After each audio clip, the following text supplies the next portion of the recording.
Baik, sahabat Obras, obrolan ringan Papi Bernas dari Dr. Kadek Suyasajaya SPOG Konsultan. Kali ini kita akan membahas tentang penyebab susahnya kehamilan. Pak Dokter, Yes. apa penyebab susahnya kehamilan itu terjadi? Susah masuk. Serius dong dokter, masa susah masuk, masa kebungsan Ya, semakin menjadi masalah memang. Mungkin dikenal sebagai kemandulan ya. Kemandulan. Bahasa medisnya infertilitas. Infertilitas. Susah hamil. Tapi ada kriterianya, tidak sembarangan kita bilang mandul kan. Saya tidak begitu setuju dengan istilah mandul. Mandul itu apa ya konotasinya? Bekung gitu ya. Bekung kayak Bali apa? Tidak subur gitu. Padahal belum tentu wanita yang subur juga bisa hamil kok. Karena banyak faktor sebagai penyebab. Betul. Subur dia, sel telur subur ada. Tapi kok tidak bisa hamil, ternyata ada penyebab lain. Nanti kita bahas satu persatu. Jadi mungkin pakai istilah infertilitas ya. Kaya berarti. Kaya masih Inggris. Emang ada kapan disebut infertilitas? Kapan pasangan suami istri harus sudah berobat atau mencari pertolongan lah untuk program untuk bisa hamil, itu promil dibilang program hamil. Ya sebenarnya tergantung kembali ke individu, tapi banyak hal yang kita pertimbangkan. Yang pertama adalah masalah umur terutama. Umur. Makin tua umur, makin tua umur pasti kesuburan makin menurun. Baik pada laki-laki, wanita sama. Jelas modelnya makin tua nduk bayu. Nah, patokan umur sih memang agak susah mengatakan, tapi yang jelas ada batasan disepakati bahwa 35 ke atas tuh kesuburan mulai anjlok. 35 tahun ke atas. Kita lihat sekarang umur. Kalau umur 30 baru nikah. Waktu boleh program segera nggak ya? Boleh sekali. Lebih baik malah. Lebih baik. Kenapa? Karena program gini susah. Bukan susah gimana ya? Ribet katakanlah gitu. Tapi jangan diribetin lah ya, jalan aja. Kenapa ribet? Karena banyak sekali faktor yang bisa menyebabkan susah hamil. Stres. Baik dari pihak istri maupun pihak suami. Tidak ada pihak ketiga. Ini bahaya, ini berbahaya. Ya, betul. Jadi maka dari itu programnya pasti bertahap. Senyidang, cepokan, tidak bisa sekaligus. Tidak bisa. Tapi syukur-syukur sekali program jadi ya syukur. Tapi kegagalan satu program, kita masuk program berikut. Ada tahapannya. Makanya para sahabat Obras harus memahami bahwa promil ini kadang-kadang kita butuh waktu bulanan butuh disiplin mengikuti program, butuh kesabaran. Ujung-ujungnya semua dari atas sih. Siapa yang tergantung di atas kan? Suami apa istri di atas? Oke. Enggak, bukan gitu, salah. Cepat sekali bilang. Ya tergantung di atas semua. Sujud betul. Sama Tuhan, setelah gitu usaha. Manusia dihargai dari usahanya. Hasil bukan urusan kita kan. Tapi kan baper kadang-kadang dok. Ya gimana ya, karena ya kadang-kadang ketenangan psikologis saya katakanlah juga berperan ya. Nah kita kembali ke gini aja penyebabnya. Kan bisa dari pihak suami, bisa dari pihak suami. Ya satu-satunya pasti sperma lah. Kualitas sperma yang jelek, tidak bagus, tidak cukup untuk membuahi kan gitu. Nah kayaknya pada Obras yang lalu udah pernah kita singgung juga ya. Jadi silakan teman-teman sahabat Obras mau mengetahui penyebab itu cari sebelumnya ya. Nah sperma apa ya sudah pernah saya omongkan, jadi satu jumlah sel-sel mani atau konsentrasi. Yang kedua gerak sel-sel mani. Kemudian bentuknya. Ini ketiganya ada kriterianya, harus cukup dia. Baru dia punya kemampuan untuk membuahi. Kalau ini tidak cukup, ya harus konsultasi dulu ke dokter andrologi.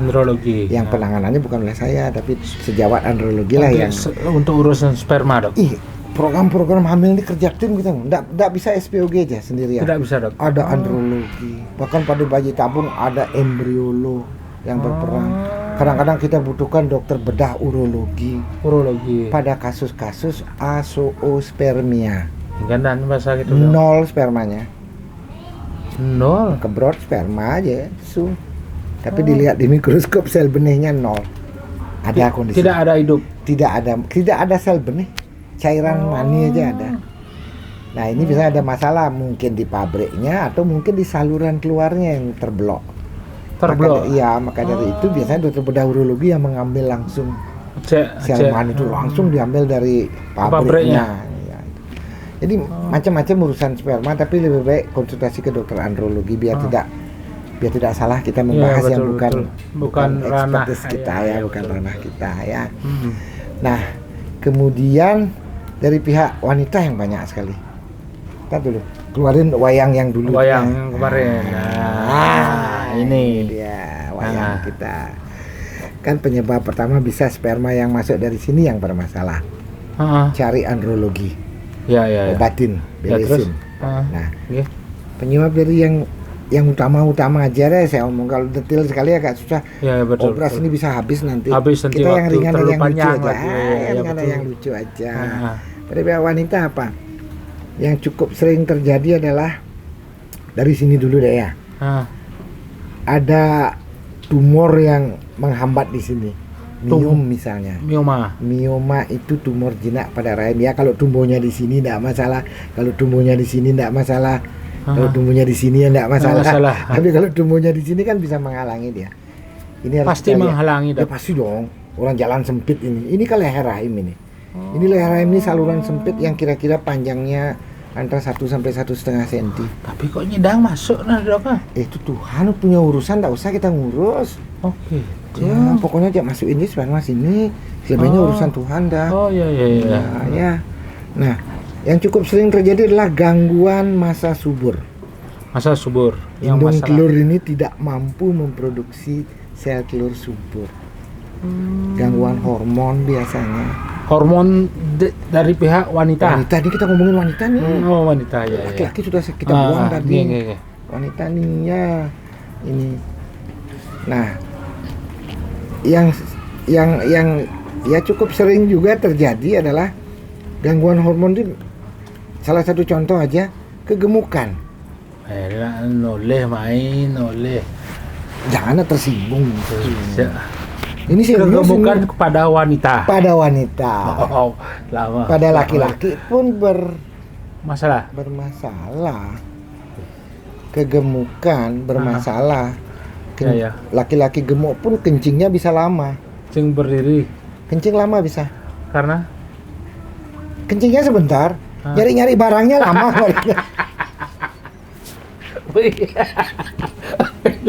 Hilang semua. Kencingnya sebentar, nyari barangnya lama. Kencingnya sebentar, makanya laki-laki gemuk kencingnya lama. Dan pagi-pagi selalu menangis. Ya, kalau kegemukan ini sering mengganggu. Jadi gini, kadar lemak bawah kulit ya biasanya ya. Kadar lemak bawah kulit itu pada wanita gemuk, ini kita ngomongin wanita ya. Malas ngomongin laki-laki. Kadar lemak jaringan lemak itu bisa dikonversi, dirubah menjadi hormon yang ya katakanlah yang hormon jahat lah, yang mengganggu masa subur. Hormon yang bagus itu hormon yang dikeluarkan oleh kedua indung telur. Tapi hormon yang berasal dari konversi perubahan dari jaringan lemak itu malah mengganggu dia. Nah, ayo sahabat obras yang gemuk perhatikan. Tidak semuanya memang, tapi biasanya wanita yang gemuk sekali ini men tidak teratur. Terganggu dok. Kadang-kadang berbulan-bulan tidak men, tapi tidak hamil. Telat tapi tidak hamil. Atau kadang-kadang dalam bentuk men tidak teratur, ngeflek tidak karuan. Bisa jadi darah. Iya, flek darah. Jadi bilang men enggak, bilang enggak men darah keluar. Tapi bercak spotting istilahnya. Dalam jangka panjang, berhari-hari, berminggu-minggu kadang-kadang. Itu salah bentuk-bentuk gangguan hormon karena kegemukan. Itu hormon karena kegemukan. Makanya turunin berat badan. Turunin berat badan ya. Sahabat obras, turunin berat badan. Dengan menurunkan berat badan saja kadang-kadang kita sudah bisa mengembalikan masa subur secara alami. Belum pengobatan. Sudah kadang-kadang sudah hamil sendiri begitu turun berat badan. Begitu dok. Makanya dong, jadi turunin berat badan bisa hamil. Hamil lah. Ini gangguannya. Nah, yang paling fatal kalau ini gangguannya masih mungkin kita obati. Tapi yang paling fatal adalah buntunya kedua saluran telur. Apa penyebabnya? Dulu pernah kita bahas rasanya. Iya. Susah mencari penyebab pastinya. Tapi dari penelitian, dari fakta-fakta yang ada ya kebanyakan karena infeksi. Infeksi penyebabnya. Dari mana infeksinya? Ya pasti dari bawah lah menjalar. Penyakit menular seksual yang sudah tempo hari kita bahas. Ya, betul, makanya betul. hati-hati hubungan seks bebas. Betul. Cukup setia dengan satu pasangan. Ini jargon-jargonnya sudah sejak lama dikemukakan oleh pemerintah kita, oleh badan-badan keluarga berencana dan lain sebagainya. Jadi hati-hatilah dengan hubungan seks bebas, karena begitu penyakit kelamin masuk susah sekali, karena begitu dia buntu. Yang memang secara teknologi bisa aja sih dioperasi, diperbaiki, tapi jujur saja angka keberhasilannya rendah sekali. Artinya untuk kembali dia bisa menjadi saluran tempat bertemunya sperma dan sel telur, itu sudah kecil kemungkinannya. Sangat kecil. Ya. Maka ketika kedua saluran telur buntu total, sudah sekamat udah. Nah, di sini letak masalahnya, Dok. Ya. Oh, berarti hal-hal begitu harus diperhatikan, Dok. Ya. Infeksi ini sering sekali menjadi masalah pada organ reproduksi wanita. Iya, betul. Ada ini loh, indung telur ini. Kalau ini kuman masuk ke sini, infeksi cepat sekali dia membentuk abses. Abses itu apa? Nanah di dalam. Kalau sudah indung itu kena nanah, sudah tidak mungkin kita pertahankan. Harus dipotong. Diangkat. Terus sudah diangkat gimana? Kita tidak punya bibit lagi. Tidak punya tempat begini ya, untuk suburnya. Nah, kemudian yang agak jarang terjadi, misalnya ada miom, tadi kan sudah bilang ada miom di sini, bisa saja miomnya di rongga rahim. Rongga rahim, Dok. Ya, rongga rahim dengan di mana tempat akan nempelnya embrio nanti kan. Ya, kalau rongga rahim ini ada miom, gimana embrio mau nempel dengan baik? Kadang-kadang pembuahan terjadi. Kan pernah kan tempo hari kita udah jelasin pembuahan terjadi di saluran telur. Setelah dibuai dia turun, nempel jadi bayi kan gitu. Tempat nempelnya ini juga kalau bermasalah tidak nempel-nempel ya, sehingga langsung aja turun keguguran. Tapi tidak nampak dari luar keguguran itu, karena belum sempat dia hamil kan. Betul. Sudah langsung turun, langsung nyebur embrionya. Itu keguguran subklinis namanya, yang tidak bisa kita deteksi. Diduga lumayan banyak keguguran model gini yang tanpa artinya layu sebelum berkembang, belum kita tahu hamil sudah keluar dia sendiri. Tapi hamil tetap, Dok. Secara klinis dia hamil, tapi kita tidak bisa buktikan karena sudah terlanjur turun ya. Kan begitu terjadi pembuahan sudah boleh kita katakan hamil. Iya, betul. Tapi ketika hasil pembuahan kan turun, dia mau nempel di dinding rahim. Nempelnya ini gagal dia. Lepas dia keguguran. Jadi tapi biasanya men lagi dalam bentuk men lagi. Makanya kita tidak tahu men ini apa men biasa, apa men sebenarnya terjadi pembuahan tapi tidak bisa nempel dia, sehingga turun. Jadi banyak. Atau memang dari awal tidak bisa dibuahi, bisa aja sih. Karena buntu misalnya kan, kalau ini buntu gimana mau sperma ketemu dengan sel telur? Nggak bisa ya. Nggak mungkin tuh. Ini diobok-obok juga nggak mungkin. Sekali lagi, dulu sekali saya mempelajari sih teknik untuk menyambung saluran telur itu. Tapi teknik itu rumit, dan ya pengalaman saya ini angka keberhasilan tipis, agak rendah gitu. Dok. Nah, ada teknologi bayi tabung terus. Bayi iya. tabung lah kita beralih jadinya nanti kita bahas ya tentang sekarang kita ngomong penyebab dulu ya. Jadi sekali lagi, yang untuk laki-laki kan faktor sperma pasti perbaiki, jaga kesehatan sperma ya, hindari rokok, alkohol, pakaian ketat, panas-panas sejarah waktu, duduk lama, sepedaan, yang itu kan bikin angkat berat, bikin tekanan di buah pelir meningkat, sehingga yang punya bakat varikokel gampang sekali dia terjadi. Jadi varikokel, ada gangguan pada produksi sperma. Sperma jadinya tidak berkualitas, tidak mampu untuk membuahi gitu. Betul. Nah, pada wanita tadi udah bertahap, bisa dari faktor rahimnya sendiri, memang ada miom atau tumor jinak pada rahim yang menghalangi.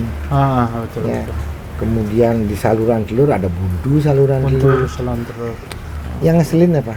Kadang-kadang buntu tidak total gitu loh. Tidak total dia buntunya. Buntu tapi tidak total tersumbat, tertutup, sehingga pada saat sperma masuk dia masih bisa lewat lorong lubang sempit itu.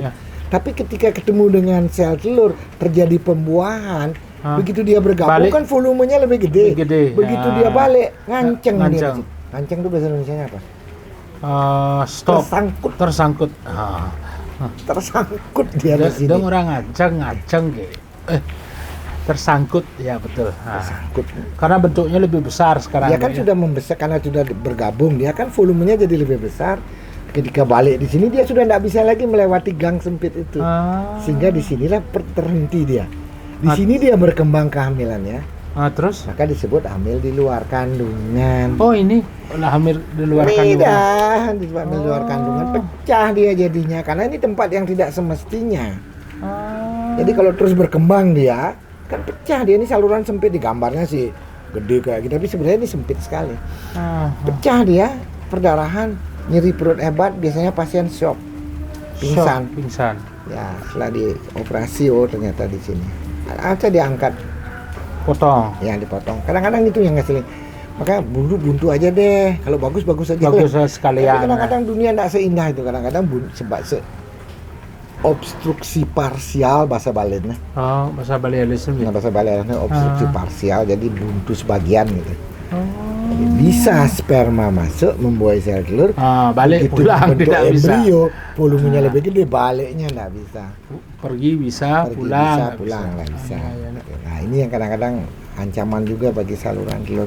Maka saluran telur ini harus benar-benar bagus untuk jadi tempat bertemunya sperma dan sel telur. Wajib ya. Ini yang gininya. Nah, masalah-masalah lain sih yang kecil-kecil kita tidak perlu bahas ya karena itu agak menjelimet. Ya, betul, tapi secara umum begitu ya. Maka tetap menjaga kesehatan organ reproduksi sangat penting sekali. Sangat disarankan untuk jaga baik laki-laki terutama pada wanita karena sekali lagi wanita yang akan hamil di sini akan terbentuk calon manusia baru. Ya betul. Tempat ini harus benar-benar steril lah. Suci. Hening. Bersih. Betul. Untuk mencetak ras manusia yang lebih berkualitas. Biar nggak kayak kita aja terus. Kita berkualitas nggak? Baik, itulah sahabat Obras, obrolan ringan tapi bernas bersama Dr. Kade Suyasa Jaya SPUG Konsultan. Saksikan terus Obras. Salam dan salam Obras.